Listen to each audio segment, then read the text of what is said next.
Alvin Faiz, putra sulung dari almarhum Ustadz Arifin Ilham, sudah 2 tahun ini memutuskan mundur dari jabatannya sebagai Ketua Dewan Pembina Yayasan Az-Zikra.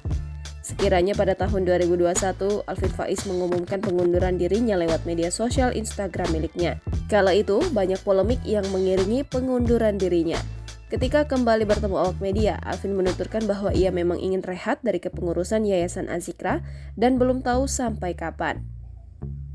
Alvin menuturkan bahwa jika ada tawaran untuk dirinya kembali menjabat di Yayasan Az-Zikra, ia belum tentu mau menerimanya. Alasannya karena ia untuk saat ini ingin fokus mengurus istri dan anaknya yang baru berusia 5 bulan itu. Alvin menuturkan bahwa ia masih ingin banyak belajar soal berkeluarga.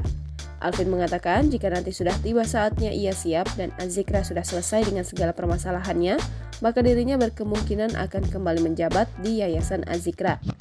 Saat menjabat di Yayasan Az-Zikra, beragam polemik menerpa Alvin seperti dugaan menggunakan dana jemaah hingga soal yayasan yang dianggap tidak terurus.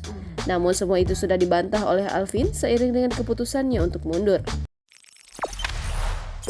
Jangan lupa subscribe, share, komen, dan like ya!